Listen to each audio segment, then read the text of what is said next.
The fluorescent lights of Chicago's West Side Medical Center hummed with their usual tired persistence, casting harsh shadows across the emergency room's scuffed linoleum floors.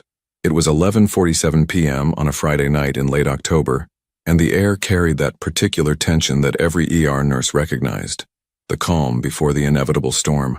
Emma Richardson pushed a strand of honey-brown hair behind her ear, her green eyes scanning the patient board with practiced efficiency. 26 years old, exhausted beyond measure, she'd been on her feet for nearly 10 hours of a 12-hour shift.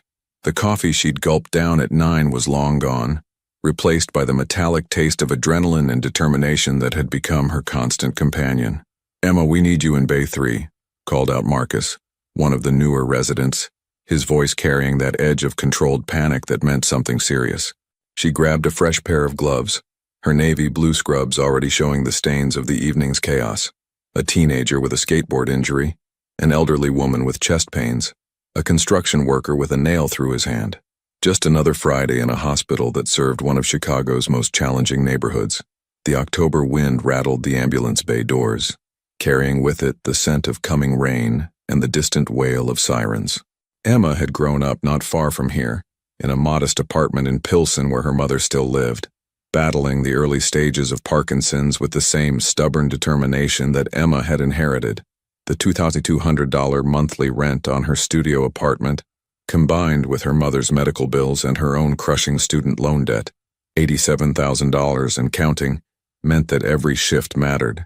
Every hour of overtime was another small victory against the mountain of financial pressure that never seemed to shrink. "Richardson, your lead on the incoming," barked Dr. Patricia Chen, the attending physician whose reputation for brilliance was matched only by her intolerance for incompetence. "Multi-vehicle collision on the expressway. ETA 3 minutes. We've got one critical coming to us." Emma nodded, her body shifting into that heightened state of focus that separated good nurses from great ones. She'd been working in this ER for 4 years, since graduating from nursing school, and she'd seen things that would haunt her forever, and saved lives that made every sleepless night worthwhile. The automatic doors burst open at 11:53 p.m., but it wasn't the ambulance they'd been expecting. 3 men entered with the kind of presence that made everyone in the ER instinctively step back. They moved with predatory grace, expensive suits doing little to disguise the violence coiled beneath. 2 of them flanked a third man who was being half-carried, half-dragged between them, a man whose white dress shirt was soaked crimson, his face pale as chalk beneath olive skin and dark stubble. "We need a doctor. Now." The speaker was tall, perhaps 6'3", with salt and pepper hair cut military short, and eyes like chips of Arctic ice. His voice carried absolute authority, the kind that expected immediate obedience. Dr. Chen moved forward, her small frame somehow projecting its own authority. "Sir, you need to—" "No." The single word cut through the air like a blade. "We don't need explanations, questions, or paperwork. We need someone to fix this. Now. We'll pay cash. Whatever it costs." The wounded man's head lolled forward, a groan escaping lips that were turning blue at the edges. Emma's training overrode everything else. The obvious danger, the irregular situation, the voice in her head screaming that this was wrong. All wrong. "Bay 7, she said sharply, already moving. "It's isolated, away from the main floor." Dr. Chen shot her a look that promised a serious conversation later, but nodded. "In the ER, you saved lives first and worried about everything else after." They moved as a unit, the strange procession drawing stares from other patients and staff. Emma pushed through the door to Bay 7, the smallest trauma room, barely large enough for the exam table, equipment, and the bodies now crowding into it. "On the table," she commanded, her voice steady despite the hammering of her heart. "You 2 out. You're contaminating a sterile environment." The salt and pepper man's eyes narrowed. "We stay. Then he dies." Emma met his gaze without flinching. Years of dealing with aggressive family members giving her courage she didn't entirely feel.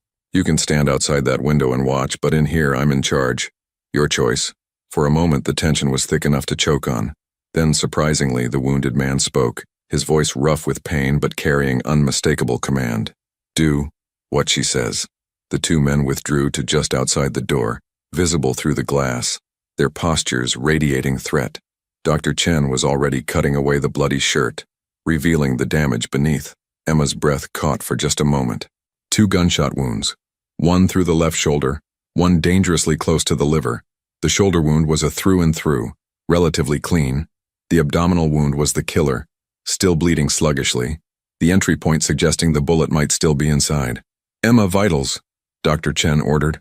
Emma's hands moved with practiced efficiency, placing the blood pressure cuff, pulse oximeter, hooking up the cardiac monitor. BP 90 over 60 and dropping, heart rate 1 in 10. Oxygen saturation 92%, he's going into shock. Start 2 large bore IVs, get 4 units of O negative up here and prep a surgical kit. We need to stabilize him enough for transport to OR. We can't take him to surgery, Emma said quietly. Those men won't allow it. Too many witnesses, too many records. Dr. Chen's jaw tightened. Then we do what we can here and pray it's enough. This is insane, Richardson. I know. Emma was already establishing IV access, her hands steady despite everything. But he'll die if we don't try. The man on the table was conscious, his eyes tracking their movements. Dark eyes, almost black, set in a face that would have been handsome if not contorted with pain. Mid-30s, Emma estimated, with the kind of presence that suggested he was used to being obeyed. Even bleeding out on an exam table, there was something commanding about him. "This is going to hurt," she told him, her voice softer now, the same tone she used with frightened children. "We're going to help you, but I need you to stay still and stay with me. Can you do that?" His eyes locked onto hers, and for a moment, the chaos of the ER faded. There was intelligence in that gaze and pain and something else. Surprise, maybe, at her directness.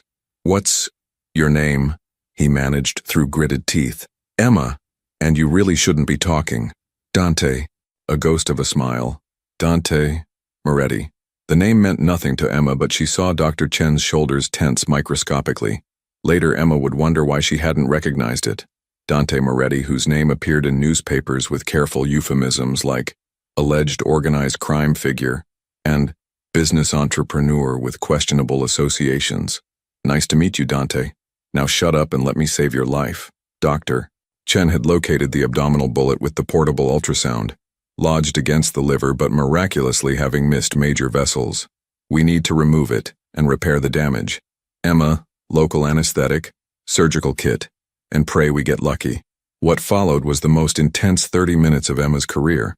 Working in an ER bay with equipment designed for stabilization, not surgery, they performed a procedure that should have been done in an operating room with a full surgical team. Dr. Chen's hands were rock steady as she worked, Emma anticipating every need, passing instruments, monitoring vitals, administering medications. The room was silent, except for the beep of monitors and the quiet exchange of medical terminology.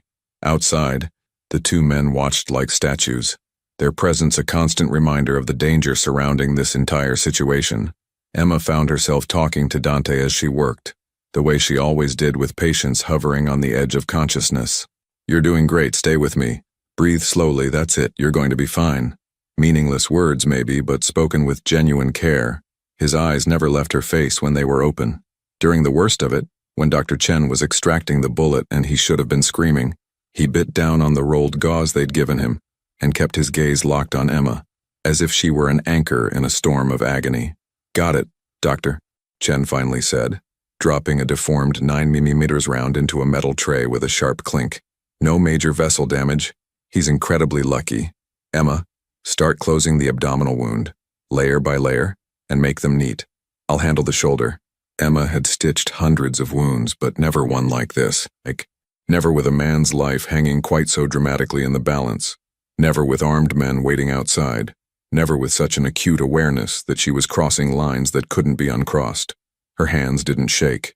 They never did when it mattered. She worked with careful precision, each stitch placed perfectly, closing the layers of muscle and tissue before finally sealing the skin. Neat, tight sutures that would heal clean if he took care of them. If he survived the next 48 hours. If infection didn't set in. If his enemies, whoever had done this, didn't finish the job. 72 stitches, she murmured, tying off the final suture. "You're going to have quite a scar." Dante's eyes were clearer now, the IV fluids and emergency blood transfusion bringing him back from the edge. "Will you sign it?" That ghost smile again, incongruous given the circumstances. Despite everything, Emma felt her lips twitch. "I don't think that's standard medical practice." Dr. Chen finished bandaging the shoulder wound and stepped back, stripping off her bloody gloves. "He needs hospitalization, antibiotics, monitoring, proper post-operative care. If he leaves here, I give him a 60% chance of survival, maybe less. The door opened and the salt and pepper man entered, his eyes taking in the scene with predatory assessment. Is he stable to move? Absolutely not, Dr. Chen said flatly. We have a facility, medical equipment, someone who can monitor him. His tone made it clear this wasn't a discussion. What does he need? Medications? Supplies? Write a list. We'll pay triple the normal cost. Dr. Chen's face went red. This is medical malpractice. I could lose my license. You'll call no one. The temperature in the room dropped 20 degrees. You've been well compensated for your discretion. He placed a manila envelope on the counter, thick with cash. Consider this a generous donation to the hospital. Anonymous, of course. Emma watched the envelope land with a sick feeling in her stomach. This was hush money. They were being paid to forget this ever happened, to become complicit in whatever criminal enterprise had led to Dante Moretti bleeding out on their exam table. I need to speak with my patient, Emma heard herself say. Alone. Everyone turned to look at her. Dr. Chen, incredulous, the salt and pepper man evaluating Dante. Dante looked curious. 2 minutes, the man said finally. Then we leave. When the room cleared, Emma moved closer to the exam table. Dante was watching her with those intense dark eyes. His color better now but still pale beneath his Mediterranean complexion. Listen to me carefully, she said, her voice low and urgent. You need real medical care. A hospital. Those wounds can get infected. You could develop complications, internal bleeding. I know the risks. His voice was stronger now. I've been shot before. The casual way he said it made her stomach turn. This isn't a game. You could die. I could die a lot of ways, Emma Richardson. He'd seen her name badge. But not here. Not tonight. Because of you. I did my job. No. He reached out, his hand catching hers before she could step back. His grip was weak but deliberate. You did more than that. You treated me like a person, not a monster, not a paycheck, a person. Emma should have pulled away, should have maintained professional distance, but something in his eyes held her, a vulnerability that seemed impossible in a man who radiated such danger. Take the antibiotics, she said finally. Change the dressings twice a day. Watch for signs of infection, fever, increased redness, pus. If you start feeling worse, if your abdomen becomes rigid or painful, you need emergency care. Will I see you again? The question caught her off guard. I don't think that's a good idea. Probably not. His thumb brushed across her knuckles, the gesture surprisingly gentle. But I'm going to anyway. Before she could respond, the door opened. The 2 men entered with a wheelchair, efficiently transferring Dante into it. Someone had produced a clean shirt, designer label visible even to Emma's untrained eye. They were moving with practiced precision, clearly having done this before. Dr. Chen re-entered, her face carved from stone. The prescriptions and care instructions are there. If he dies, it's on you, not us. Understood. The salt and pepper man handed her another envelope. For your trouble, doctor, and yours, Nurse Richardson. Emma started to refuse, but Dr. Chen shot her a warning look. They took the envelopes, Emma's feeling obscenely thick in her hands. As they wheeled Dante toward the door, he looked back at her one final time. Their eyes met, and Emma felt something shift in her chest. Recognition, maybe, or premonition.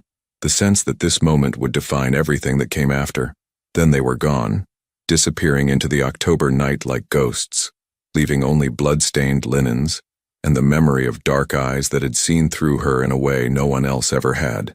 Emma stood frozen, the envelope heavy in her hands, the weight of what she'd just done settling over her like a shroud. Dr. Chen began cleaning up, her movements sharp with suppressed anger. You know what we just did, Richardson? Saved a life. We just became accessories. Dr. Chen stripped off her gloves viciously. That was Dante Moretti. Do you know who that is? Emma shook her head. His family controls half the illegal activity on the South Side. Drugs, gambling, extortion. If it's profitable and criminal, the Morettis have their hands in it. We just saved the life of a very dangerous man. The words should have frightened Emma more than they did. Instead, all she could think about was the way Dante had looked at her. Not like a nurse, not like a tool, but like she mattered. We're required to report gunshot wounds, Dr. Chen continued. But if we do, those men will know. And people who cross the Morettis tend to have short, unpleasant futures. So we don't report it, and we become part of their world. Dr. Chen finally met Emma's eyes. Welcome to the gray area, Richardson. It doesn't wash off. Emma looked down at the envelope in her hands. Later, alone in the staff bathroom, she would count it. $10,000 in $100 bills. Enough to pay her mother's medical bills for 3 months. Enough to make a dent in her student loans. Enough to make her complicit. She tucked the envelope into her locker, her hands trembling now that the adrenaline was fading. When she looked at her reflection in the small mirror, she barely recognized the woman staring back, someone who had just crossed a line she hadn't even known was there. The rest of her shift passed in a blur. Emma moved through her duties on autopilot, treating patients, dispensing medications, filling out charts. But her mind was elsewhere, replaying every moment in Bay 7.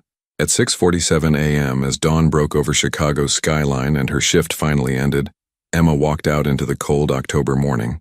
The first drops of rain were beginning to fall, and the air smelled of wet concrete and approaching winter. She should have felt relief that it was over. Instead, she couldn't shake the feeling that something had begun, something that would change everything. Somewhere across the city, Dante Moretti was recovering, surrounded by his soldiers and his secrets. And for reasons Emma couldn't explain, she found herself hoping he would survive, that he would keep his impossible promise, that she would see those dark, knowing eyes again. The rain began to fall in earnest as Emma walked toward the bus stop, mixing with tears she hadn't realized she was crying. Tears for what she'd done, for what it meant, for the innocence she'd somehow lost in the space of 30 minutes. Behind her, the emergency room lights blazed against the gray dawn. Ahead, her future waited, uncertain, dangerous, and forever altered. She had stitched Dante Moretti's wounds and, without meaning to, stitched herself into a story that had only just begun. The safe house was located in Oak Park, a quiet suburb west of Chicago, where tree-lined streets and Victorian homes created an illusion of normalcy.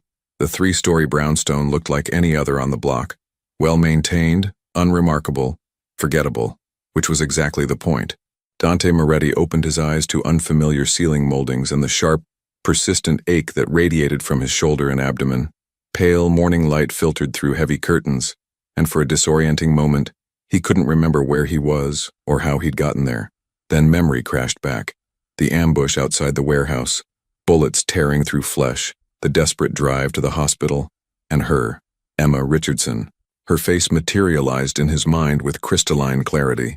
Those intelligent green eyes, the set of her jaw as she'd ordered his men out of the trauma room, the gentle steadiness of her hands as she'd worked to save his life, the way she'd spoken to him, not with fear or false bravado, but with genuine human compassion.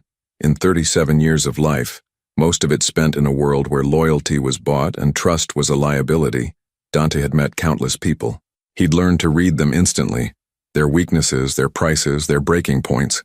It was a survival skill in his line of work, as essential as knowing how to shoot or when to negotiate. But Emma Richardson had defied categorization. She hadn't treated him like a monster or a meal ticket. She'd simply treated him. And something about that simple act of humanity had lodged itself in his chest more permanently than any bullet. "You're awake." The voice came from the doorway where Vincent Calabrese stood, the salt and pepper man who'd been Dante's right hand for 12 years. "Doc says you're lucky to be alive. Another inch to the right, that liver shot would have killed you in minutes." Dante shifted carefully, testing the limits of his injuries. Everything hurt, but it was manageable pain, the kind that reminded you that you'd survived. "How long was I out?" 18 hours. It's Saturday afternoon." Vincent moved into the room, his face carved from its usual granite expression. "We've got Dr. Rashid downstairs. He's been monitoring you, changing your IV. Says whoever stitched you up did exceptional work." "The nurse." Dante's voice was rough. "Emma." Vincent's eyes narrowed slightly. "The nurse did her job and got paid well for it. That's the end of the story." "No." Dante pushed himself up, ignoring the protest from his wounds. "Find out everything about her.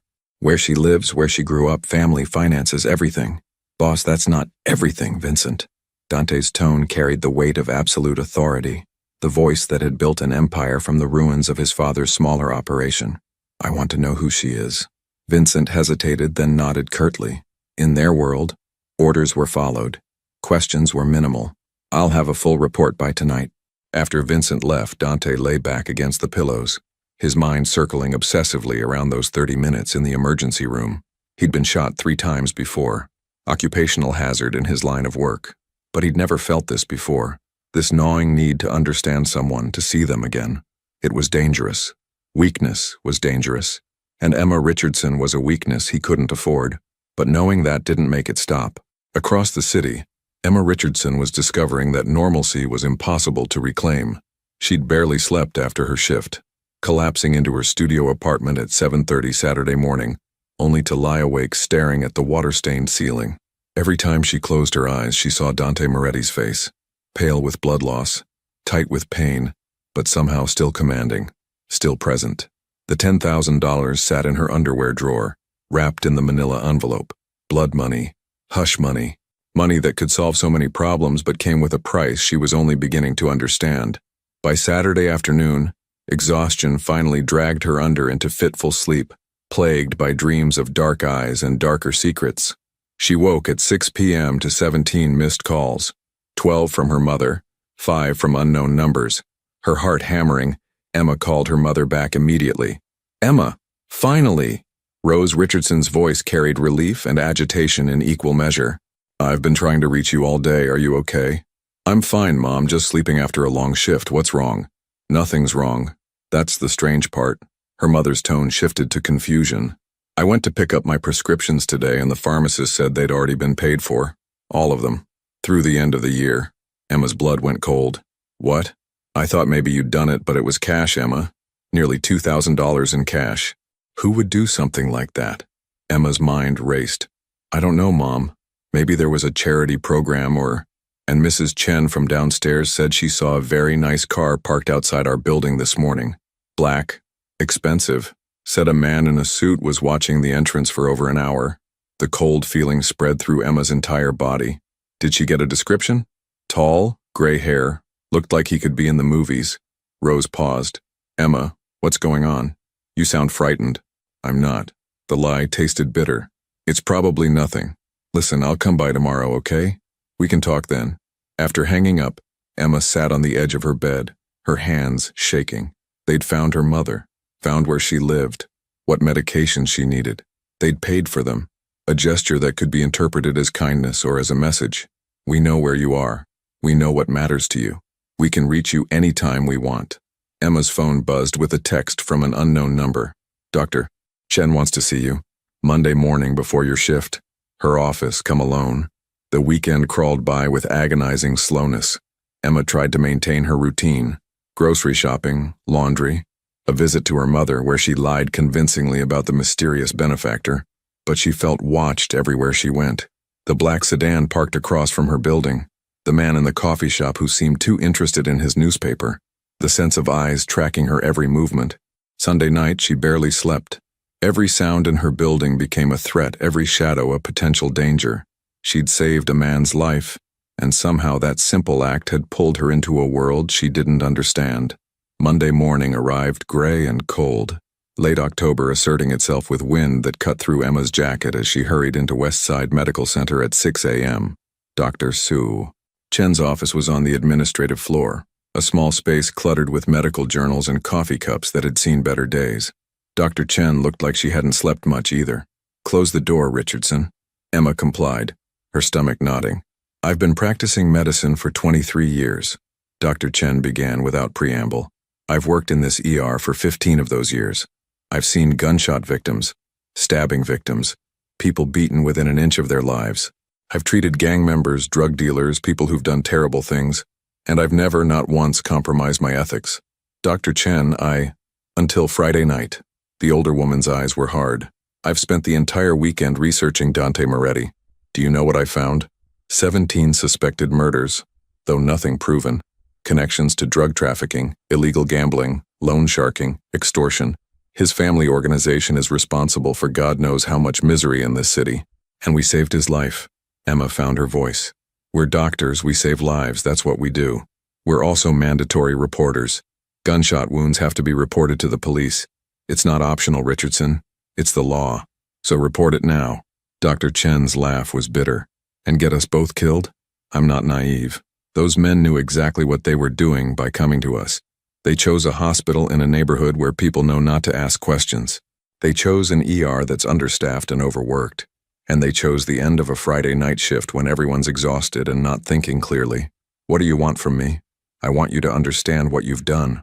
What we've both done. Dr. Chen leaned forward. I got a delivery Saturday morning. $20,000 in cash, left in a box outside my apartment. My apartment, Richardson. They know where I live. They know where you live. We're compromised. The weight of it settled over Emma like a physical thing. So what do? We keep our mouths shut. We do our jobs. We pretend Friday night never happened. Dr. Chen's voice dropped.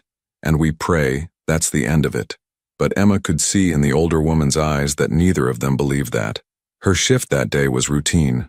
A child with a broken arm, an elderly man with pneumonia, a woman in early labor who needed transport to the maternity ward. Normal ER chaos that should have been comforting in its familiarity. Instead, Emma felt like she was moving through water, every action requiring conscious effort. She kept watching the ambulance bay doors, half expecting Dante Moretti to be wheeled through them again. During her lunch break, she sat in her car in the parking garage and finally opened her laptop to search for information she'd been avoiding. Dante Moretti. The search results were extensive and damning. Alleged organized crime figure Dante Moretti arraigned on racketeering charges. Case dismissed due to lack of evidence. Federal investigation into Moretti family operations stalls as witnesses recant testimony. Suspected drug trafficking operation nets 17 arrests. Dante Moretti named but not charged. Photos showed a man in expensive suits entering courthouses, his face impassive, flanked by high-priced lawyers. Other photos were grainier, surveillance shots of him meeting with known criminals, entering properties owned by shell corporations. But none of the photos showed what Emma had seen in that trauma room: vulnerability, pain, and something that had looked almost like gratitude. She closed the laptop feeling sick. That evening, as she walked to the bus stop after her shift, Emma noticed the black sedan immediately.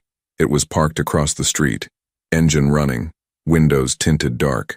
Her pace quickened, her heart hammering against her ribs. The car didn't move, but she felt its presence like a weight between her shoulder blades all the way to her apartment.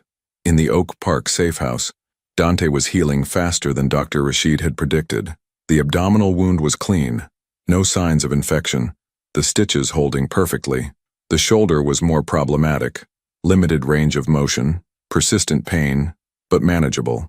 What wasn't manageable was the obsession. Vincent had delivered the report Saturday night. Emma Rose Richardson, age 26, born and raised in Chicago's Pilsen neighborhood. Father died when she was 12. Construction accident. Mother, Rose Richardson, age 54, diagnosed with early-onset Parkinson's 2 years ago. Emma worked at Westside Medical Center, had for 4 years since graduating from nursing school. Student loan debt of $87,000. Lived alone in a studio apartment. Rent $2,200 monthly. No boyfriend, no significant relationships in the past 18 months. Worked doubles when she could get them. Sent money to her mother regularly. No criminal record. Not even a parking ticket. She was, by all accounts, exactly what she'd seemed. A good person trying to survive in a city that made survival difficult, which made what Dante was doing indefensible. He'd had her mother's prescriptions paid for, a gesture that Vincent had argued against, but Dante had insisted on. He'd assigned rotating surveillance on both Emma and her mother. He'd even had someone plant a small GPS tracker on Emma's phone when she'd left it unattended in the ER break room. "This is dangerous, boss," Vincent said Tuesday evening, as they reviewed security footage. "You're getting emotionally invested in a civilian, in a witness. She's not a witness. She never saw who shot me. She never asked questions. She treated you. She knows you exist. In our world, that's enough." Vincent's expression was grave. "Some of the other families are already asking questions about what happened Thursday night, about how you survived. If they learn about the nurse, they won't. You can't guarantee that." Vincent stood, his frustration evident.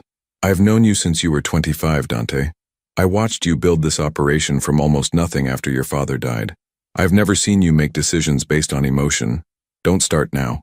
After Vincent left, Dante sat in the study watching surveillance footage of Emma leaving her apartment building, heading to work, stopping at a small grocery store. Her life was so ordinary, so removed from his world of violence and moral compromise. She represented something he'd lost so long ago he'd forgotten it existed. Innocence. Not naivety, but genuine goodness. The kind of person who chose nursing because she wanted to help people. who sent money to her sick mother even when she couldn't afford it, who worked double shifts and still treated every patient with compassion. Dante had been raised in the family business. His father, Lorenzo Moretti, had controlled a modest criminal enterprise on the South Side. Protection rackets, some gambling, nothing sophisticated. But Lorenzo had been old school, resistant to change, and when rival families started expanding, he'd been outmaneuvered.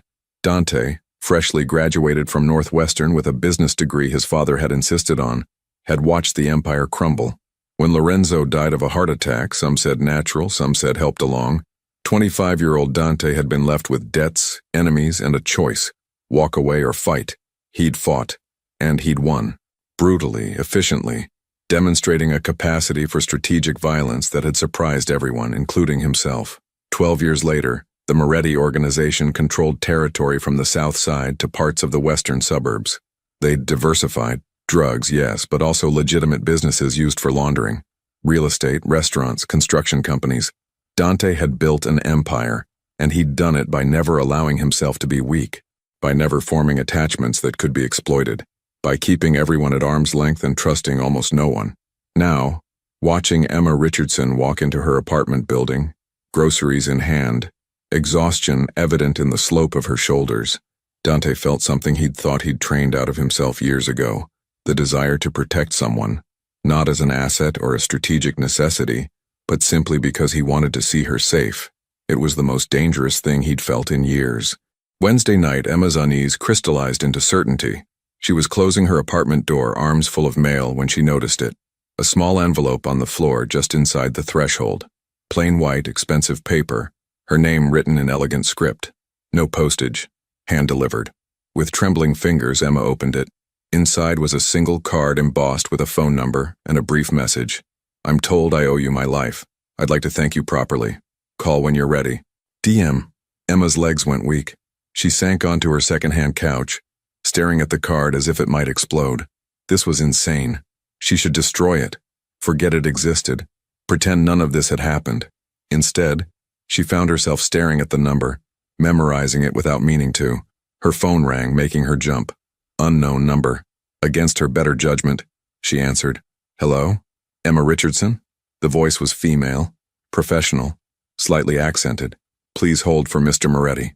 Before Emma could respond, there was a click, and then that voice, the one she'd been hearing in her dreams for 5 days. Emma, I'm glad you made it home safely. Her blood ran cold and hot simultaneously. How did you? I know that what I'm about to say will frighten you, Dante continued, his voice calm, almost gentle. But I need you to listen. You're in danger. Not from me. From people who want to hurt me. And the best way to hurt me is through the people He paused. The people connected to me. I'm not connected to you. Emma's voice shook despite her effort to control it. I did my job. That's all. That's all you did. But perception is reality in my world. You were seen entering that hospital. Security cameras, other patients, staff, people talk, and some dangerous people are asking questions. Emma's apartment suddenly felt too small, too exposed. What do you want? To keep you safe. I have people watching you and your mother. Not to threaten you, to protect you. The black sedan, the man in the coffee shop. Yes. No apology in his tone, just acknowledgement. I know how this looks. I know what I am, what people say I am. But I keep my word, Emma. And I gave my word that I'd see you again. I didn't specify under what circumstances. This is insane. Emma stood pacing her small apartment. I don't live in your world. I save lives. I help people. You saved mine. Something in his voice softened. You showed me kindness when you had every reason not to. Do you have any idea how rare that is? In my life, everyone wants something. Everyone has an angle. But you just helped. Because it's my job. It was more than that. Certainty filled his words. I saw your face, Emma. I was dying on that table, and you looked at me like I was worth saving. Not my money, not my connections. Me. Emma felt tears burning behind her eyes. Please, just leave me alone. Let me go back to my life. A long silence. When Dante spoke again, his voice carried a weight that made her shiver. I wish I could, but it's too late for that. You're in this now, whether either of us wants it or not. So I can either protect you properly, or I can walk away and hope the people looking for weakness don't find you. That's not a choice. No, he agreed. It's not. Keep the card, Emma. When you're ready to talk, really talk, not like this. Call me. But in the meantime, those men watching you, they stay non-negotiable. And if I go to the police? Another pause, longer this time. Then I'd be disappointed, and they'd be unable to help you. The people I'm protecting you from don't care about police. He hung up before she could respond. Emma stood in her apartment, the card clutched in her hand, her entire body shaking. She should be terrified. She was terrified. But underneath the fear was something else, something she didn't want to examine too closely. The memory of dark eyes that had looked at her like she mattered. A voice that carried command but had softened when speaking her name. The realization that Dante Moretti, crime boss, suspected killer, dangerous man, had just told her the truth. She was in danger, and he was trying to protect her. Emma walked to her window and looked down at the street. The black sedan was there, as it had been every night. For the first time, instead of fear, she felt something uncomfortably close to relief. She was being watched, but maybe, just maybe, she was also being kept safe. The distinction felt important, even if she didn't fully understand why. That night, Emma barely slept. The card sat on her nightstand, the phone number gleaming in the darkness like a promise, or a threat. At 3 a.m., she finally admitted what she'd been avoiding since Friday night. Something fundamental had shifted. She'd stepped across a line, and there was no going back to the person she'd been before. The question now wasn't whether she was involved with Dante Moretti's world. It was how deep she was willing to go, and what it would cost her when the bill finally came due. The third-floor walk-up on Ashland Avenue had been Emma's home for 2 years. A modest studio with creaking radiators and a view of the alley behind a Korean grocery store. It was small, drafty in winter, and the upstairs neighbor played piano at odd hours. But it was hers, a space she'd carved out through endless shifts and careful budgeting. Now, standing at her window at 6 a.m. on Thursday morning, watching the black sedan idle in its usual spot, Emma realized that privacy was an illusion she'd lost forever. She'd called in sick to work, her first sick day in over a year. Dr. Chen had sounded relieved rather than concerned, as if Emma's absence somehow reduced the hospital's liability in whatever nightmare they'd become entangled in. The card sat on her kitchen counter next to her untouched coffee. She'd memorized the number without meaning to, her fingers hovering over her phone a dozen times during the sleepless night. "Call when you're ready," he'd said. The question was, ready for what? At 6:47 a.m. her phone rang. Unknown number. Her heart hammered as she answered. "Ms. Richardson." Vincent Calabresi's gravelly voice, unmistakable. "There's a car downstairs. Mr. Moretti would like to speak with you.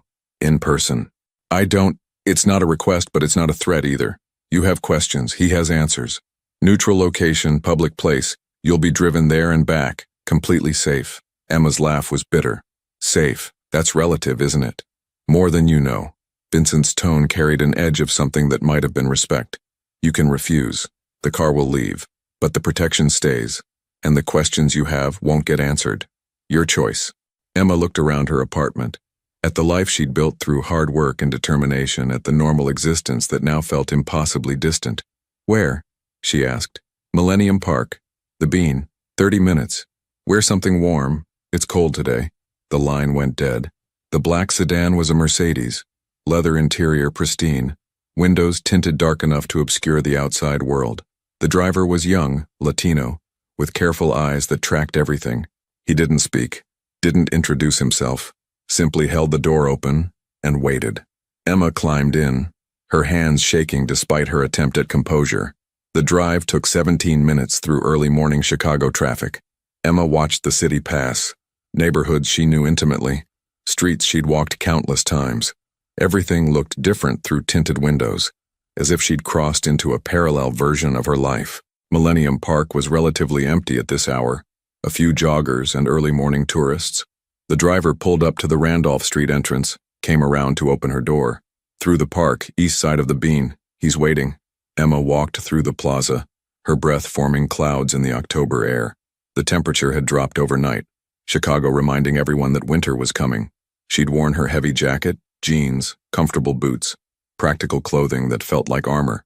Cloud Gate, locals called it the Bean, loomed ahead, its reflective surface catching the morning light and the skeletal trees surrounding it. And there, standing at the eastern curve where the sculpture's distortion was most pronounced, was Dante Moretti. He was dressed casually, dark jeans, a charcoal wool coat, black scarf. Without the blood and pain, Emma could see him properly. Tall, perhaps 6'1", with the kind of presence that drew eyes even in anonymity. His olive skin had regained its color, his dark hair slightly longer than business length touching his collar. He looked younger than she'd thought, early to mid-30s, with sharp cheekbones and a mouth that suggested both cruelty and unexpected gentleness. He turned as she approached, and those eyes, dark as espresso, intense and intelligent, locked onto hers with an impact that was almost physical. "Emma, thank you for coming." His voice was different without the rasp of pain, cultured, educated, with just a hint of Chicago accent underneath. "Did I have a choice?" She stopped about 6 feet away, maintaining distance. "Always." He gestured to a nearby bench. "Will you sit? I promise this is just a conversation, no threats, no coercion, just honesty." Emma sat cautiously, and Dante settled beside her, careful not to crowd her space. She noticed he moved stiffly, favoring his left side where the abdominal wound was. "How are you healing?" The question escaped before she could stop it. The nurse in her, unable to ignore obvious discomfort. A slight smile touched his lips. "Well enough. Your stitches held perfectly. No infection, no complications. Dr. Rashid says whoever worked on me knew exactly what they were doing. Basic field medicine. Anyone with training could have." "That's not true, and you know it." Dante turned to face her fully. "I've been shot before, Emma. I've been patched up by doctors who've been doing emergency medicine for decades. What you did, in those conditions, with that equipment, it was exceptional." The compliment made her uncomfortable. "Why am I here, Dante?" He appreciated the directness. She could see it in his eyes. "Because you deserve the truth about who I am, what I do, and why your life has been turned upside down. I know who you are. I looked you up. Alleged organized crime figure. Suspected murders, drug trafficking, the list goes on. Alleged. Suspected." His voice carried a trace of dark humor. "Notice how nothing sticks? That's not luck, Emma. That's power. That's what happens when you own lawyers, judges, when you know where all the bodies are buried, literally and figuratively." His frankness shocked her. I'm admitting nothing that would hold up in court. But between us, here, now, yes, I run a criminal organization. We traffic drugs, run gambling operations, loan money at rates that would make legitimate banks jealous. We hurt people who cross us. Sometimes we kill them." He paused, watching her reaction. "I'm telling you this because you need to understand the reality of what you stepped into." Emma's stomach churned. "Then why save you? Why not let you die if you're a monster?" Dante supplied. "Because that's not who you are. You're someone who sees a person in pain and helps regardless of who they are. It's admirable. It's also dangerous. Because of your enemies. Because of my world." He gestured vaguely at the park around them. "Out here, in the normal world, morality is relatively simple. There are laws, consequences, social contracts. In my world, the only law is power, the only consequence is weakness, and the only contract is blood." Emma hugged herself against the cold and against the reality of what he was describing. "The men watching me, my mother. Are we in danger?" "Yes." No hesitation, no sugarcoating. "Last Thursday, I was ambushed by members of the Russo family, a rival organization that's been trying to move into our territory. They almost succeeded in killing me. If they had, there would have been a war. But I survived, which means they failed, and failures have consequences. What does that have to do with me?" Dante's jaw tightened. "Someone inside my organization told the Russos where I'd be that night. A traitor. And when you have a traitor, you have a leak, which means the Russos probably know that I was taken to West Side Medical Center. They probably know a nurse treated me. And if they know your name, they'll come after me." Emma's voice was barely a whisper. "To get to you. To send a message. To prove I'm vulnerable. To demonstrate that even my secrets can be exposed." Dante leaned forward, his intensity palpable. "I don't form attachments, Emma. I don't have girlfriends or close friends or anyone who could be used as leverage. It's how I've survived this long. But you became a variable I didn't anticipate. I didn't ask for this. I know." Something softened in his expression. "Which is why I'm giving you a choice. A real one." Emma looked at him, at this dangerous man who was somehow being more honest with her than anyone had been in years. "What choice?" "Option 1, I increase your security. Keep people watching you and your mother 24/7. You go about your life as normally as possible, but you're always aware that you're being protected. Eventually, when I've dealt with the Russo situation, the protection becomes unnecessary and you can go back to your life. And option 2? Dante hesitated, and Emma realized with shock that he was nervous. This man who commanded soldiers and built criminal empires was nervous about what he was about to say. Option 2. You disappear. Temporarily. I have a secure location outside the city. Comfortable, safe, completely isolated. You stay there until the threat is neutralized. Days, maybe a couple of weeks at most. Your mother would be protected here. You'd be completely safe. You mean protective custody. I'd be a prisoner. You'd be a guest. Free to move around the property, access to anything you need. I have staff, a housekeeper, security, a driver. You wouldn't be alone, and you wouldn't be uncomfortable. Emma stood abruptly, pacing in front of the bench. This is insane. A week ago I was just a nurse. I had student loans and a sick mother and a small apartment, but it was my life. Now you're telling me I have to choose between being constantly watched or becoming a prisoner because I saved your life? Because you were unlucky enough to be working that night. Dante stood as well, his movements still careful. Emma, I hate this. I hate that I've dragged you into my world. If I could undo it, I would, but I can't.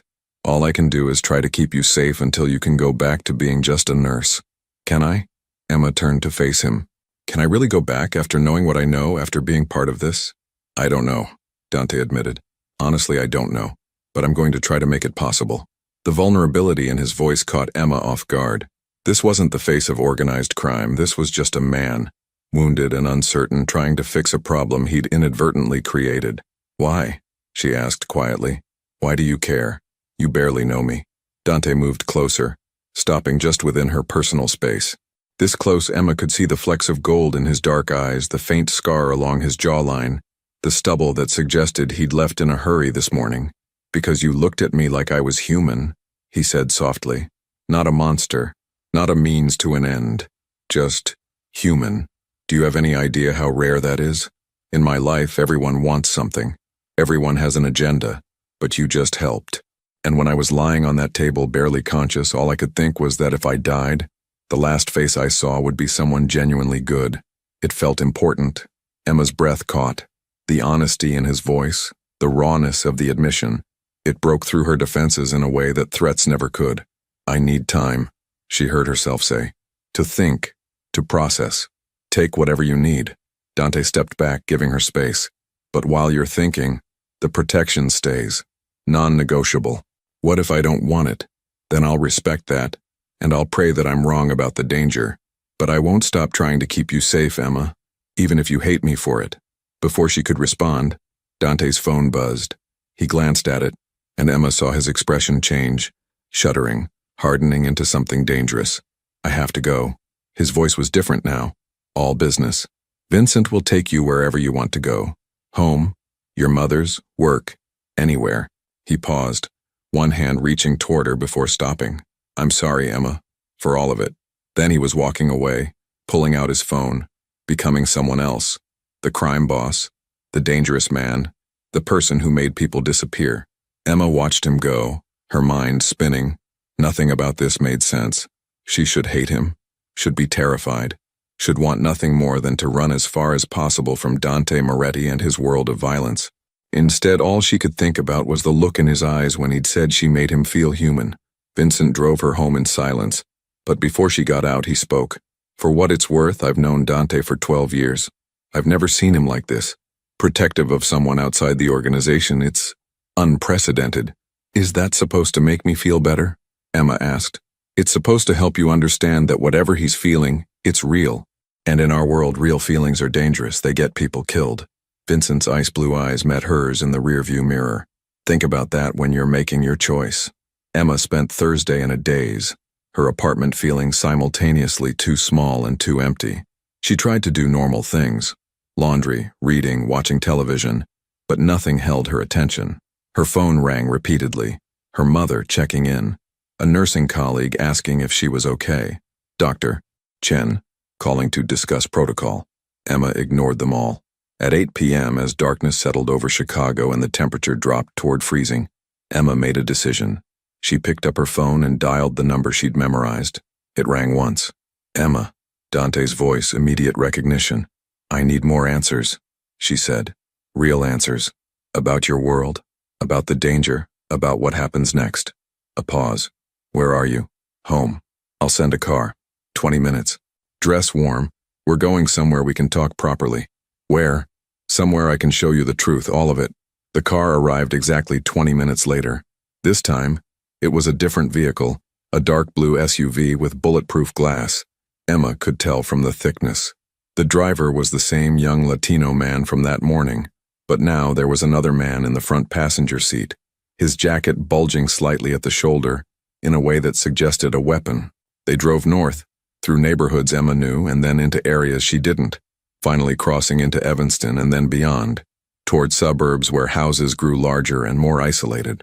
After 40 minutes, they turned down a private road flanked by old-growth trees, eventually stopping at a gate with discreet security cameras. The gate opened silently, and they continued up a winding drive. The house that appeared was stunning, a modern architectural masterpiece of glass and steel, 3 stories, situated on what looked like several acres of wooded property. Lights glowed from within, warm against the cold night. Mr. Moretti's primary residence, the driver said, the first words he'd spoken. He doesn't bring people here. You should understand what that means. Emma understood. This was trust, or the illusion of it. Dante was waiting at the front entrance, dressed now in dark slacks and a burgundy sweater that made him look less like a crime boss and more like someone who belonged in this beautiful house. Welcome, he said simply, gesturing her inside. The interior was breathtaking. High ceilings, minimalist furniture that probably cost more than Emma made in a year, art on the walls that she suspected was original. Floor-to-ceiling windows overlooked the property, darkness beyond punctuated by subtle landscape lighting. This is where you live? Emma asked, unable to hide her awe. One of several properties. This is the one I consider home. Dante led her into a large living room with a fireplace already crackling with warmth. Can I get you something? Coffee? Wine? Water? Water is fine. He returned moments later with 2 glasses of water, settling into an armchair across from the sofa where she'd perched nervously. You said you wanted truth, Dante began. Ask me anything. Emma took a breath. How many people have you killed? He didn't flinch. Personally, 4. Men who betrayed the organization, who posed existential threats. I didn't enjoy it, but I didn't lose sleep over it either. Through my orders? More. I don't know the exact number. Enough that I've stopped counting. The casual admission should have terrified her. Instead, Emma found herself appreciating the honesty. The drugs you traffic, do you use them? Never. I've seen what they do to people. It's hypocritical, I know, profiting from something I consider poison. I tell myself we're providing a service people want that if we didn't do it, someone worse would. The truth is it's profitable, and I'm good at it. Do you have family? Besides your organization? Something flickered in Dante's expression. Pain, quickly suppressed. My father died 12 years ago. My mother left when I was 8, went back to Italy. I have no siblings, no wife, no children. The organization is my family. That's lonely. It's safe. Dante leaned forward. Emma, every attachment is a weapon someone can use against you. My father learned that the hard way. He loved my mother, and when she left, it broke him, made him weak, made him vulnerable. I swore I'd never make that mistake. Until now, Emma said quietly. Dante's eyes locked on hers. Until now. The admission hung between them, weighted with implications neither wanted to examine. Show me, Emma said suddenly. You said you'd show me the truth. Show me your world. What you actually do. Dante studied her for a long moment. Are you sure? Once you see it, you can't unsee it. I'm sure. He stood, offering his hand. Then come with me. They went down a hallway, through a door that required a biometric scan into an elevator Emma hadn't noticed, down one level into what looked like a command center. The room was large, windowless, lined with monitors showing various security feeds. 3 people worked at computers, 2 men, 1 woman, all professional, all armed. They looked up when Dante entered, nodding respectfully. This is the nerve center, Dante explained. From here we monitor all our operations. Legitimate businesses, underground operations, security for key personnel. He gestured to one bank of monitors. These are our restaurants, 4 in the city, 2 in suburbs. Completely legitimate, actually profitable. They also serve as meeting places and fronts for laundering. Another set of screens. These are our gambling operations. 3 sports books, 2 poker rooms, 1 casino operating in the back of a private club. All illegal, all extremely profitable. More screens. Distribution networks for narcotics. We don't manufacture, that's too risky. We import and distribute marijuana, cocaine, prescription opioids. We've stayed away from fentanyl. Too dangerous, too unpredictable. Emma felt sick, but she forced herself to keep looking. This was the reality. This was what she'd become entangled with. And this, Dante said, pulling up a different feed, is the Russo family's primary warehouse. They think we don't know about it. They're wrong. The screen showed an industrial building clearly under surveillance. Several men moved in and out, loading trucks. Next week, Dante said quietly, we're going to hit that warehouse, take their product, their money, send a message that the ambush on me was unacceptable. People will die, Emma whispered. Probably. Dante turned to her. I could lie, tell you we'll try to avoid casualties. But the truth is, in my world, violence is currency. You either spend it or have it spent on you. The Russos tried to kill me. If I don't respond, I look weak, and weakness invites more attacks. Emma backed away, her breath coming short. This is evil. You know that, right? What you do, it destroys lives. Yes, no defensiveness, no justification. It does. And I do it anyway because the alternative is being destroyed myself. I didn't choose this life, Emma. I inherited it, and I'm very good at it. You could walk away. Dante's laugh was bitter. You don't walk away from this world. You leave in handcuffs or a coffin. Those are the only exits. Emma moved toward the elevator, needing out, needing air. Dante followed, his expression unreadable. Back upstairs, Emma stood at the windows, staring out at the manicured grounds that concealed so much darkness. Why did you show me that? She asked. Why be so honest? Because you deserve to make an informed choice. Dante moved to stand beside her, maintaining distance.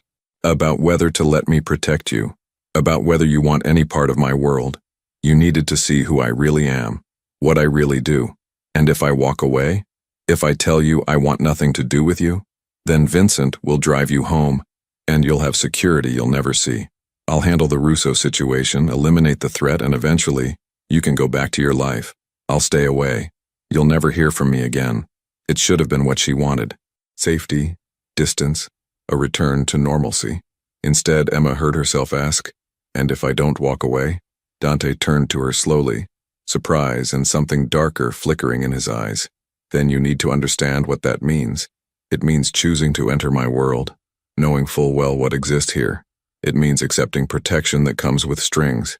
It means people will see you as connected to me, which makes you a target.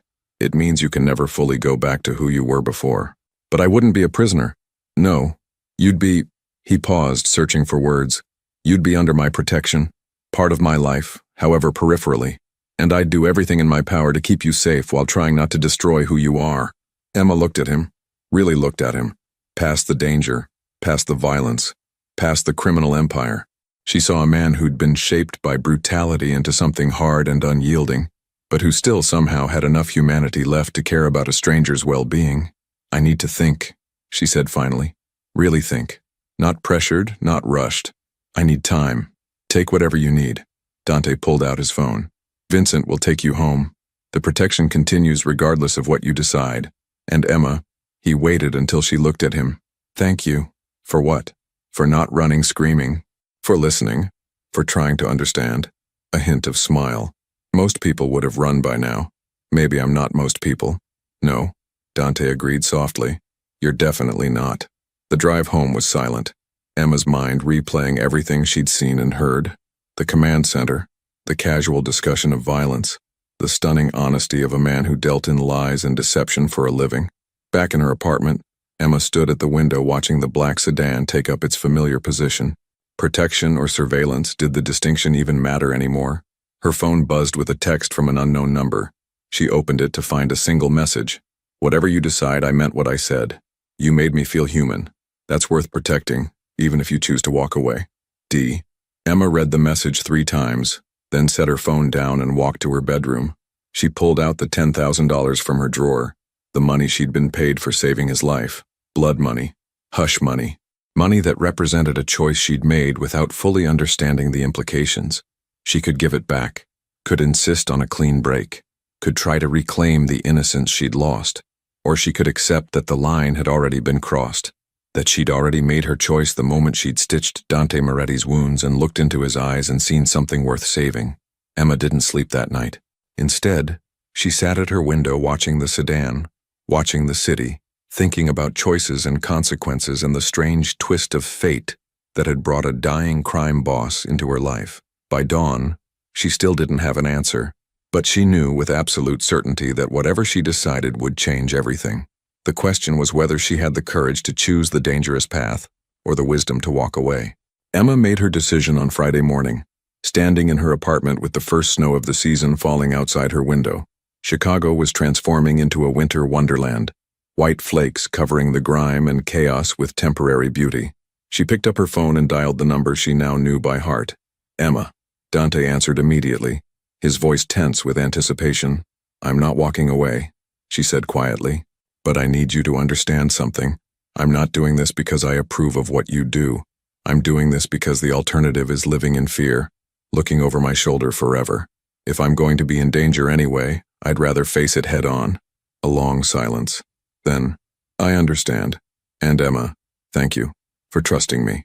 "I don't trust you," she corrected. "Not completely, but I believe you'll keep me safe. There's a difference." "Fair enough." She could hear the hint of smile in his voice. "Can you take a leave from work? 2 weeks, maybe 3? "I can try." Emma had accrued vacation time she'd never used. Too worried about money to take time off. "Vincent will help arrange it. Medical leave, family emergency, whatever works. Pack enough for a month just in case. Comfortable clothes, anything you need. We leave tomorrow morning." "Where are we going?" "Somewhere safe. Somewhere the Russos won't think to look. I'll explain everything when we get there." After hanging up, Emma called Dr. Chen requesting emergency family leave. The older woman's relief was palpable. Having Emma out of the hospital removed a variable, a reminder of that night in Bay 7. "Take care of yourself, Richardson," Dr. Chen said quietly. "And be careful. Whatever you're mixed up in, just be careful." Next, Emma called her mother. This conversation was harder. "Mom, I need to go away for a few weeks. Family friend needs help out of state." Rose Richardson wasn't fooled. "Emma Rose, I've known you for 26 years. You're a terrible liar. What's really going on?" Emma closed her eyes against the tears. "I can't explain right now, but I need you to trust me. I'm safe, I'll be safe, but I need to be away for a while. The men watching our buildings, they're going to stay. Their protection, Mom. Don't be afraid of them." "Emma, you're scaring me." "I know. I'm sorry. But please, just trust me. I'll call when I can. I love you." She hung up before her mother could protest further, guilt washing over her, adding to her mother's stress, lying to her. It went against everything Emma believed in. But the alternative was telling the truth, that she'd saved a crime boss's life and was now under his protection because rival criminals wanted her dead. Some truths were too dangerous to share.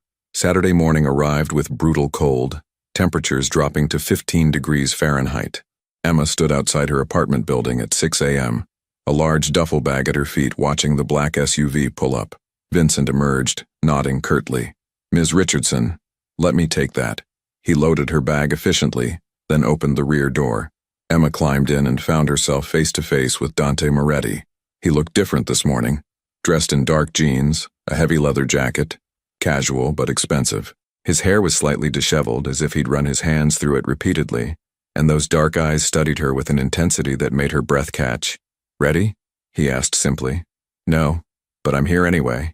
That ghost of a smile touched his lips. "Honest. I appreciate that." The drive took over 3 hours, heading north through Illinois into Wisconsin. They passed through small towns dusted with snow, farmland giving way to forests, civilization becoming sparser. Emma watched the landscape change, feeling like she was traveling to another world entirely. Finally, they turned down a private road marked only by a weathered sign reading Pine Ridge. The road wound through dense forest for another 20 minutes before opening onto a clearing. The property was stunning. A large lodge-style house, all wood and stone and huge windows, overlooking a frozen lake. Smoke curled from 2 chimneys. Solar panels gleamed on the roof. A separate guest house sat 50 yards away, and Emma could see what looked like a boathouse at the lake's edge. Welcome to my sanctuary, Dante said as the SUV stopped. 300 acres. Completely private. No neighbors for miles. Cell service is spotty, but we have satellite internet. The house has everything you'll need. Emma climbed out, the cold hitting her like a physical force. The air was crystalline, so clean it almost hurt to breathe after Chicago's pollution. It's beautiful, she admitted. It's the only place I feel truly safe. Dante moved toward the front door. Come inside. I'll show you around. The interior was even more impressive. Soaring ceilings with exposed beams, a massive stone fireplace dominating the great room, furniture that managed to be both rustic and elegant.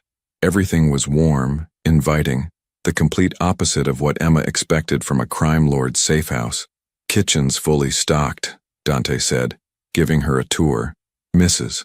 Kowalski, my housekeeper, comes 3 times a week, but she lives in town. Security is here full-time, but they stay in the guest house unless there's a problem. Your room is upstairs, east side. Best morning light. He led her up a wide staircase to the 2nd floor. The bedroom he indicated was spacious with a king-size bed, ensuite bathroom, and windows overlooking the lake. It's perfect, Emma said, genuinely touched. Thank you. I want you to be comfortable. Dante leaned against the doorframe. Emma, while we're here, you're not a prisoner.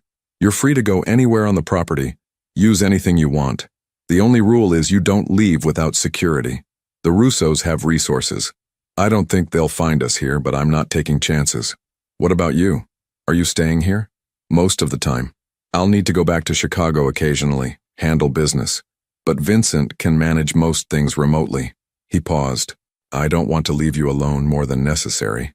Something in his tone made Emma's pulse quicken. Because of the danger? Because Dante seemed to struggle with words, unusual for a man who commanded with such confidence. Because I want to know you, the real you, not just the nurse who saved my life, but the person underneath, and that requires time. Emma should have been frightened by the implication. Instead, she felt something warm unfurl in her chest. Curiosity, maybe, or the first stirrings of something more dangerous. I should unpack, she said, needing distance to process. Of course, come down when you're ready. I'll make lunch. After he left, Emma sat on the edge of the bed, her mind spinning.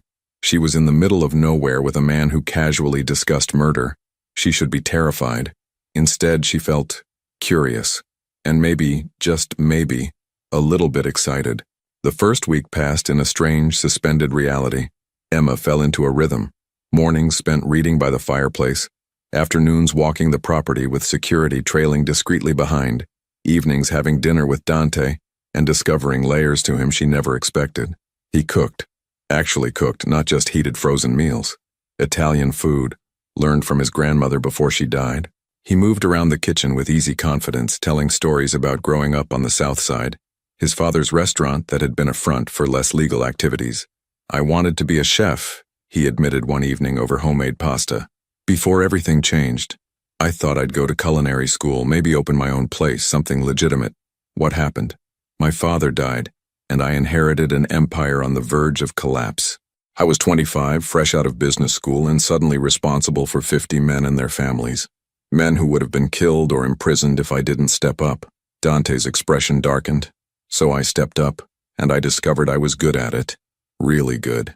Better than my father ever was. Do you regret it? Every day. The honesty in his voice was painful. And not at all. It's complicated. Emma found herself telling him things she'd never shared with anyone.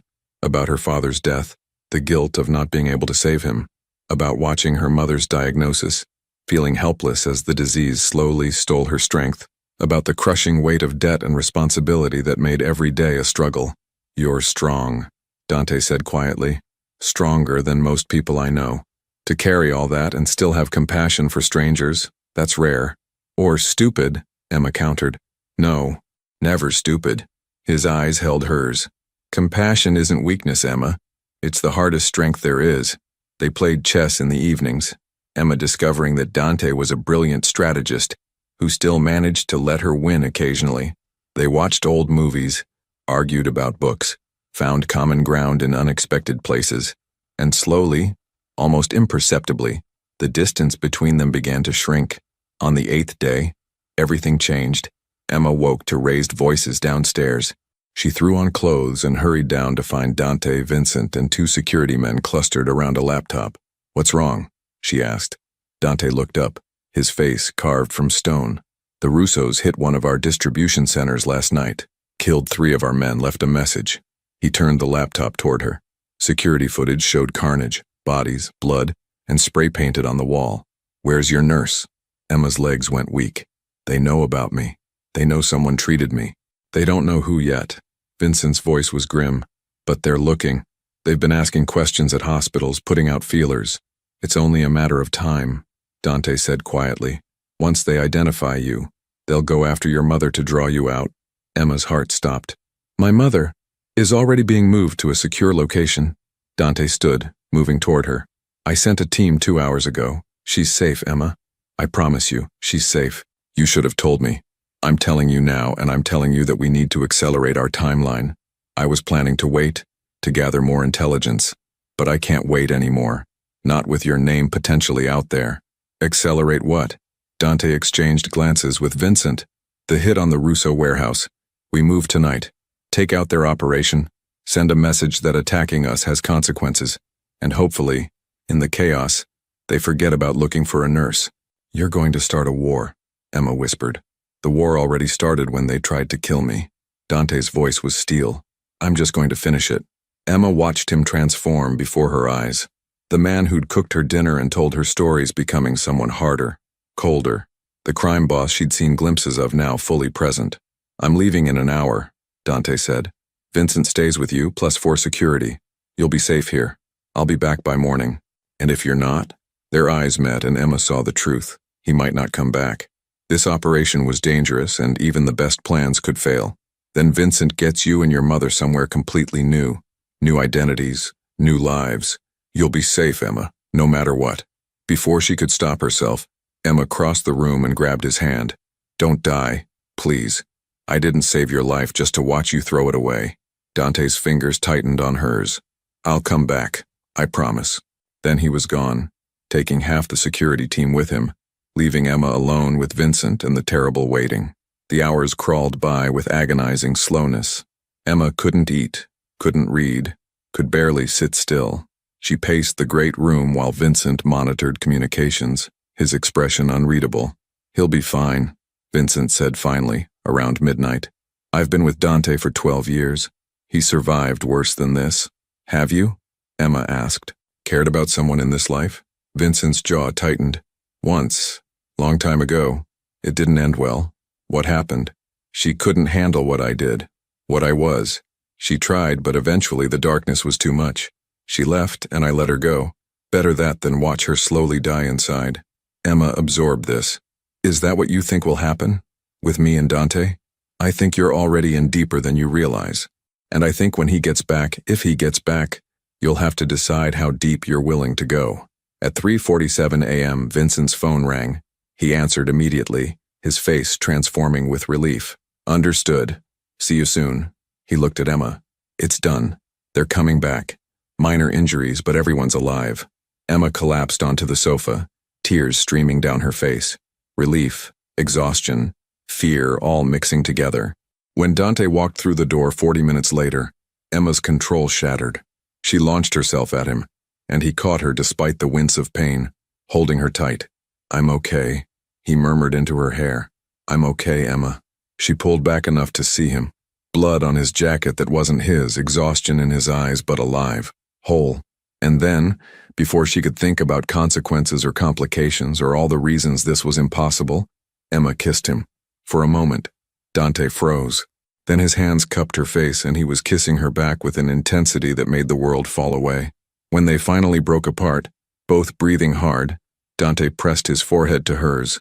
"Emma," he whispered, "this is the point of no return. If we cross this line—" "We already crossed it," Emma interrupted. "The moment you walked into my ER.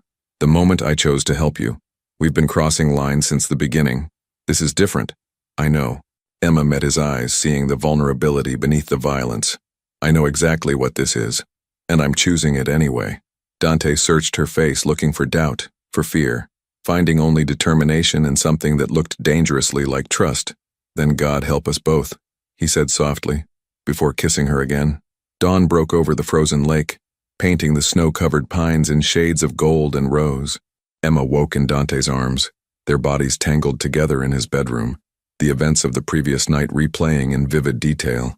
They'd crossed every line, shattered every boundary, and Emma felt no regret, only a strange sense of rightness that terrified her more than anything else.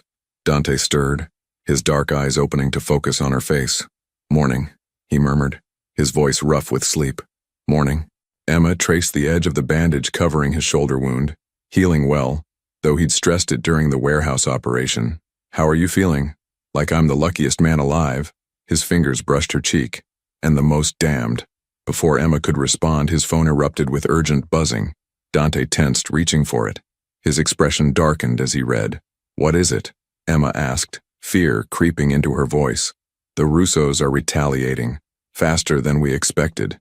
He was already moving, pulling on clothes. "They hit 2 of our legitimate businesses overnight, burned them to the ground, and they've put out a contract, $500,000 for information leading to Moretti's nurse." Emma's blood went cold. $500,000? They're desperate. We humiliated them, destroyed their primary operation. Now they're lashing out. Dante turned to her, his face grave. "Emma, this changes everything. That kind of money will bring every 2-bit criminal and desperate person out of the woodwork. Someone at the hospital will talk. It's only a matter of time. My mother is still secure, but we need to move faster. End this before they find you." He sat beside her, taking her hands. "I'm calling a meeting. All the families. Today." Emma's eyes widened. "What kind of meeting?" "A sit-down, neutral territory, representatives from every major organization in Chicago. We're going to force the Russos to the table, negotiate a peace, or demonstrate that continued war will cost everyone too much. And if they refuse?" Dante's expression turned deadly. "Then we eliminate them. Completely. No half measures, no mercy. Their entire leadership structure removed." The casual way he discussed mass murder should have horrified Emma. Instead, she understood the brutal calculus. This war would continue escalating until someone won decisively. And every day it continued was another day she and her mother were in danger. "I want to come with you," she said suddenly. "Absolutely not. Dante, listen to me. I'm the reason for this meeting. My existence is what's driving the Russos crazy. If I'm there, if they see I'm under your protection, it changes the dynamic. It makes you a target in a room full of criminals. I'm already a target." Emma stood, pacing. "But this way, I'm not a ghost, not a rumor. I'm real. And maybe, just maybe, seeing that I'm a person, not a weakness to exploit, will help end this." Dante studied her for a long moment. "You don't understand what these meetings are like. The violence simmering under every word. The way men like us think, operate. It's dangerous, Emma. Everything about this is dangerous. But I'm tired of hiding, tired of being protected like a helpless victim. I saved your life, Dante. I deserve to be part of ending the threat that saving you created." Vincent appeared in the doorway, his expression dark. "Boss, we need to move. The meeting's set for 2 p.m. Salvatore's restaurant, neutral ground. All families confirmed." Dante's jaw tightened. "Vincent, talk to her. Explain why she can't come." Vincent looked between them, then surprisingly said, "Actually, she might be right." Dante's head snapped toward him. "What?" "The Russos think she's a weakness, a secret you're desperate to hide. If you walk in with her openly, it flips the narrative, shows them you're not afraid, that she's not a liability to exploit. It's a power move." Vincent paused. "It's also incredibly risky, but it might work." "Absolutely not." Dante stood, his voice final. "I won't put her in that room." "Then put me somewhere they can see me," Emma countered. "Adjacent room, behind glass. Somewhere visible but protected. They need to know I exist, that I'm not afraid, that you're not afraid." The 2 men exchanged glances. Finally, Dante exhaled sharply. "Modified version. You come to Chicago, you stay in a secure location near the meeting. If necessary, if the moment calls for it, you can be seen. But you're not walking into that restaurant, Emma. That's non-negotiable."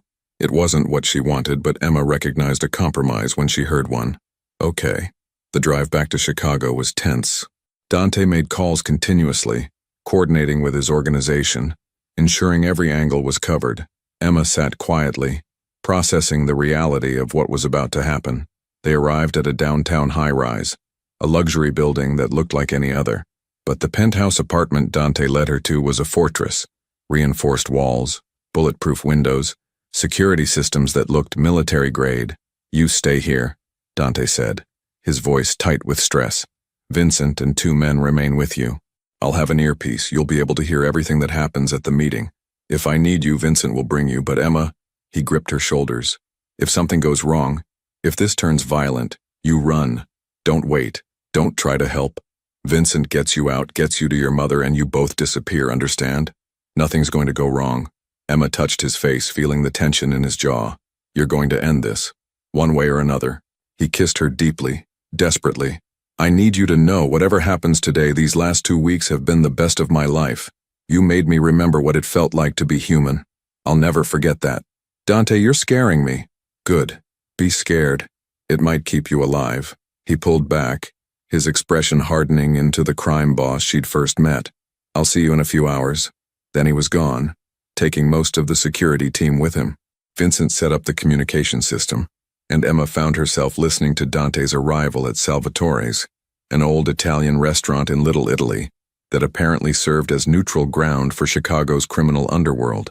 She heard greetings, tense exchanges, the scrape of chairs, then a voice she didn't recognize, older, gravelly with cigarettes and age.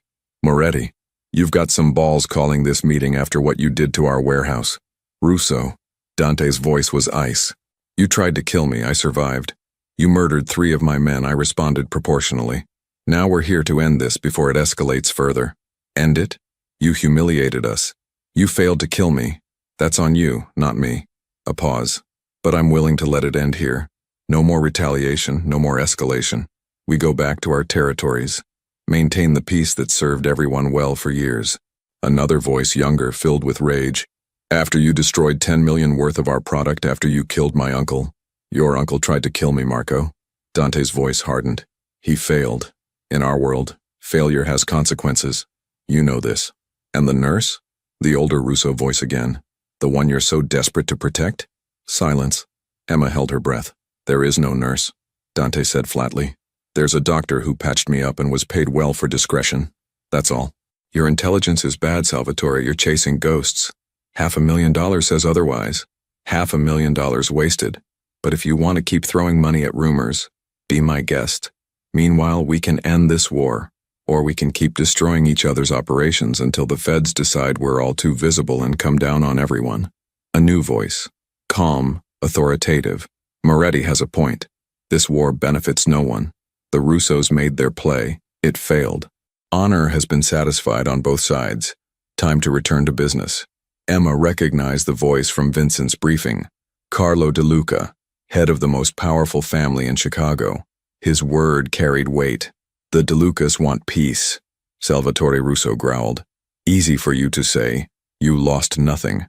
We all lose if this continues," De Luca replied. "The Moretti organization has demonstrated its strength. The Russos have demonstrated their willingness to fight. Now both sides demonstrate wisdom. End this today." Tense silence stretched. Emma could hear her own heartbeat thundering in her ears. "Fine." Marco Russo's voice, tight with suppressed rage. "But the contract stands until we're satisfied this nurse doesn't exist. You produce her. Prove she's nobody important, the contract gets pulled." "No," Dante said flatly. "Then we have a problem." Emma made her decision in that moment. Before Vincent could stop her, she stood. "Take me there. Now." "Ms. Richardson, that's not—" "Now, Vincent, or I walk there myself." Vincent's eyes narrowed, calculating. Then, surprisingly, he nodded. "Stay behind me. Do exactly what I say. If anything happens, you run. Clear?" "Clear." Salvatore's restaurant was unassuming from the outside. Red brick, small windows, a door that had seen better decades. But inside was elegant, old-world Italian with white tablecloths and oil paintings of the Tuscan countryside. 8 men sat around a large table in the private back room. Emma recognized Dante immediately, his back straight, his expression carved from granite. The tension in the room was palpable, violence simmering just beneath the surface of civility. Vincent opened the door and every head turned. Hands moved toward weapons before freezing as Emma stepped into view. She walked forward calmly, channeling every ounce of courage she possessed. Dante's expression transformed. Shock, fear, fury all flashing across his face. "Gentlemen," Emma said, her voice steady, I'm the nurse you're looking for. Emma Richardson. I work at Westside Medical Center. I treated Mr. Moretti's gunshot wounds on October 18th. I've been paid for my discretion and I've maintained it. I'm not a threat to anyone in this room. Salvatore Russo leaned forward, his eyes predatory. You're the nurse, the one he's been protecting. I'm a nurse who did her job. Nothing more. Emma met his gaze without flinching. Mr. Moretti has ensured my safety because your people made threats. But I'm not his girlfriend, not his confidant, not his weakness. I'm a civilian who saved a life and wants to return to her normal existence. Then prove it, Marco Russo demanded. Walk away. Right now. Leave his protection. Go back to your life. If you're nothing to him, it shouldn't matter. Every eye in the room turned to Dante. Emma saw the war raging behind his eyes. The truth he couldn't speak. The lie he needed to maintain. She's a civilian, Dante said, his voice carefully neutral, who treated me and was compensated. If she chooses to leave my protection, that's her choice. I have no claim on her. The words were a knife to Emma's heart, even knowing they were necessary. She turned to face him fully. Then we're done. The contract can be lifted. I go back to my life. You go back to yours. Everyone wins. Something flickered in Dante's eyes. Pain, understanding, and something that looked like pride. The contract is lifted, Salvatore Russo said, his tone calculating. If she walks out that door right now, goes back to her apartment, resumes her normal life, no more protection, no more contact with Moretti, then we're satisfied. Emma nodded. Agreed. She turned toward the door, forcing herself not to look back. Vincent moved to follow, but Dante's voice stopped him. Let her go. She's not our concern anymore. The walk to the door felt like miles. Emma's heart was breaking, but her mind was clear. This was the only way to end it, to remove herself as a target, to free Dante from the vulnerability she represented. At the doorway she paused. For what it's worth, Mr. Moretti, you're welcome, for saving your life. Then she stepped into the Chicago afternoon, free and utterly alone. Vincent caught up with her a block away, 3 security men flanking them. That was the bravest, stupidest thing I've ever seen, he said quietly. Did it work? The contract's being pulled as we speak. The Russos are satisfied. You're no longer a target. He paused. But you need to know what Dante said in there, what he had to say. I know. It was necessary. Emma blinked back tears. Take me to my mother. Then we'll figure out what comes next. Her mother was in a safe house in Evanston, exhausted and confused, but safe. The reunion was tearful, Rose demanding explanations that Emma couldn't fully provide. I helped someone powerful, Emma said carefully. It created complications, but it's over now. We're safe. That night, alone in the guest bedroom of the safe house, Emma stared at her phone.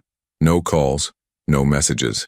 Dante was respecting the fiction they'd created, that she meant nothing to him. But at 2 a.m., a text appeared from an unknown number. You saved me twice. Once in the ER, once in that restaurant. I'll never forget either. Be safe, Emma. Be happy. You deserve everything good this world has to offer. D. Emma read it through tears, then deleted it. Evidence couldn't exist. The story had to remain intact. 3 weeks later, Emma returned to work at Westside Medical Center. Dr. Chen greeted her with relief and careful questions that Emma deflected. Life resumed its normal rhythm. Shifts at the hospital, visits with her mother, the mundane routine she'd once found oppressive now feeling like a gift. The black sedans were gone. The watchers had disappeared. Emma Richardson was just a nurse again, except late at night when she couldn't sleep. She thought about dark eyes and unexpected gentleness, about a man who'd shown her a world of darkness, but had protected the light in her. She'd saved his life twice, and in doing so, she'd lost a piece of her heart she'd never get back. 6 months passed. Winter gave way to spring, Chicago blooming with new life. Emma threw herself into work, took on extra shifts, visited her mother regularly. The debt was slowly shrinking. Life was good, normal, safe, empty. One April evening, Emma walked out of the hospital after a double shift to find a man leaning against her car, not threatening, just waiting. Vincent Calabresi looked older in the evening light, more tired. Ms. Richardson, Emma's heart began to race. Vincent, is something wrong? Is Dante? He's fine. Took control of the Russo territory after old Salvatore had a heart attack. Marco Russo decided Florida retirement looked better than Chicago war. A slight smile. Everything's quiet now. Peaceful. Then why are you here? Vincent handed her an envelope. From him. He wanted you to have this. Asked me to deliver it when enough time had passed that it wouldn't compromise the agreement. Emma opened it with shaking hands. Inside was a check for $250,000 and a letter in elegant handwriting. Emma, I'm told it's been 6 months. Long enough that this can't be misconstrued as anything but what it is. Payment for services rendered. You saved my life. Twice. This is inadequate compensation, but it's what I can offer. I've set up a trust for your mother's medical care. She'll never have to worry about costs again. It's completely anonymous, untraceable to me. Just accept it as one human helping another. You showed me that goodness still exists in this world, that some people choose compassion even when it's dangerous. I'll carry that knowledge for the rest of my life, however long or short it may be. I hope you're happy, Emma. I hope your life is full of everything you deserve. And I hope sometimes when you think of me, you remember that you made a monster feel human. With gratitude and something I don't have words for. Dante. Emma read it 3 times, tears streaming down her face. Then she looked at Vincent. How is he? Really? Powerful. Respected. Running the most efficient organization in Chicago.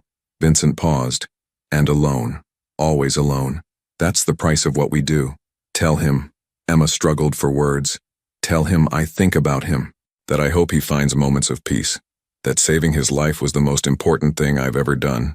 Vincent nodded. He already knows. But I'll tell him anyway. As he walked away, Emma looked at the check. Enough to wipe out her debt, to start over, to build the life she'd always wanted.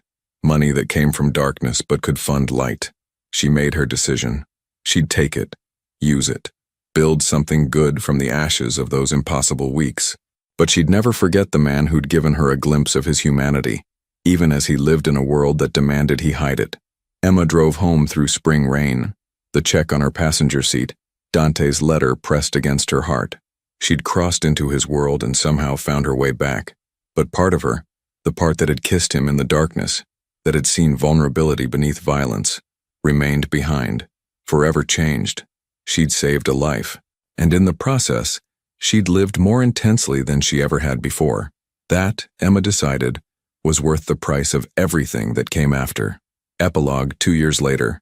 Emma Richardson, now Emma Richardson Hayes, after marrying a kind pediatrician she'd met through work, stood in the newly opened Richardson Medical Clinic, a free healthcare facility for underserved communities, funded by an anonymous donation. Her mother's Parkinson's was managed well with the best care money could buy. Emma's debt was gone. Her life was peaceful, happy, normal. But sometimes late at night she still dreamed of dark eyes and dangerous promises, of a man who'd shown her that the world wasn't simple, that people contained multitudes, that even in darkness, humanity could survive. She heard he'd gone legitimate, or as legitimate as men like him ever went. Rumors suggested the Moretti organization now focused primarily on legal enterprises, using their power to maintain peace rather than wage war. She hoped it was true, hoped he'd found some measure of redemption. And when she saved lives in her clinic, one patient at a time, one act of compassion after another, Emma knew that her brief journey into darkness had taught her the most important lesson. Sometimes saving a life saves your own.